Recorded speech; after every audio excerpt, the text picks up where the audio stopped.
Another good discussion, and more to follow. Just to this last point, a couple of quick observations. One of the reasons that we chose to embrace Lean, or what we call the Virginia Mason Production System, as a management system was so that we would train everybody, that you cannot opt out, that the frontline staff member is required to be trained in the basic principles, and the supervisors and work units are required to have far advanced training so that they can do this work on a daily basis. And when you think of it as a management system as opposed to process improvement or quality improvement or just what we're going to do to improve scheduling, I think it gives you a lot of leverage, deep and complete within an organization. It's certainly not the answer to all of our problems, but something that's it seems to be working. Many of us have borrowed and stolen shamelessly from other industries, and I think as we move into the next segment, we want to really focus on this. And so I would ask Tom Nolan, our next segment moderator, and the panelists to come forward. This session is going to focus on best practices through technological innovations and lessons that have been or can be learned from other industries.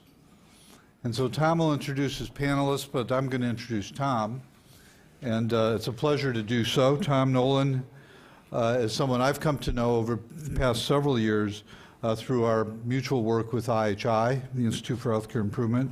Tom is a statistician, author, and a member of Associates in Process Improvement, a group that specializes in the improvement of quality and productivity. Those two words in the same phrase, quality and productivity. Indeed, they, as we've been talking, can go very much hand in hand, and Tom's shown that. Over the past 25 years, he's assisted organizations in many different industries across the U.S., Canada, and Europe. He is a senior fellow for the Institute for Healthcare Improvement, and that really hardly does justice to the impact he's had on care improvement in healthcare.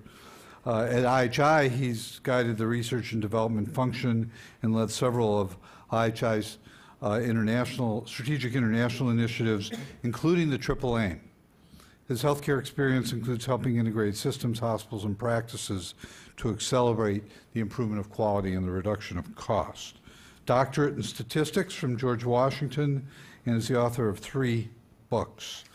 A very distinguished leader and, more importantly, a great thinker. So Tom, thank you for leading this panel, and I'll turn it over to you. Thanks, Gary. Well, we've put together a terrific panel here, and I'll introduce them in a minute. Set the stage a little bit for our discussion. The title of our workshop here in general is Engineering Optimal Healthcare Scheduling.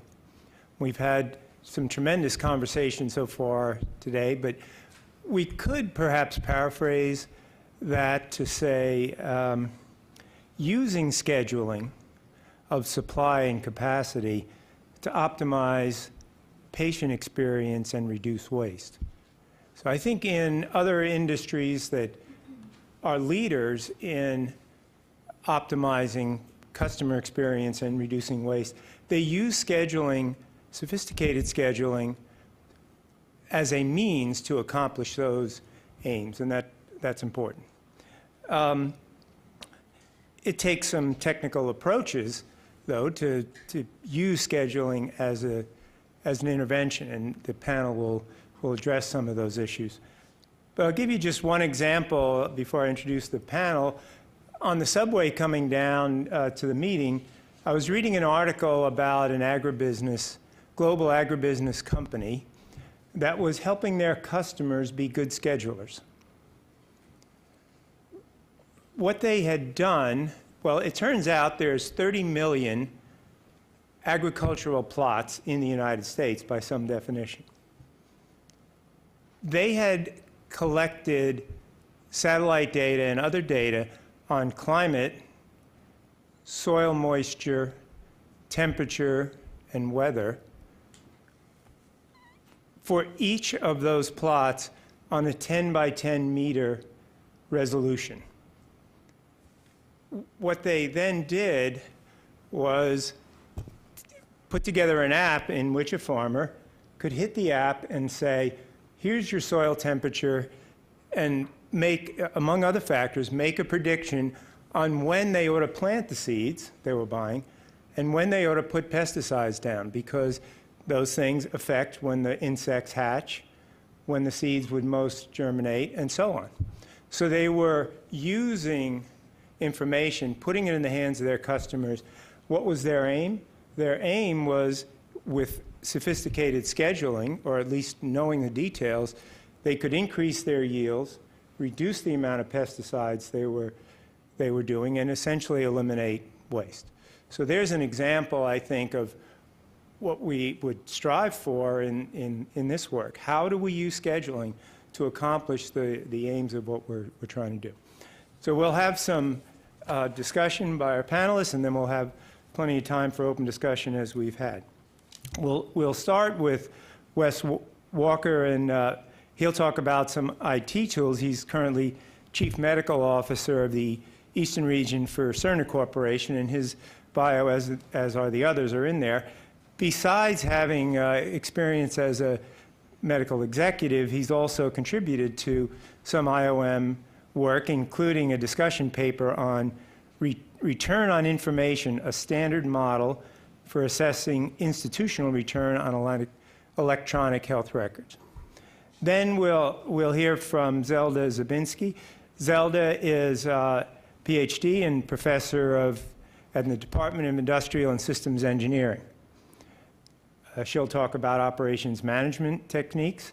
But just to put a little variation in her life, she also has an adjunct appointment in the departments of electrical, mechanical, civil, and environmental engineering.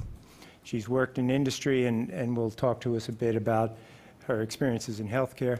And finally, Judy Worth from the Lean Enterprise Institute will really talk about the socio-technical interface.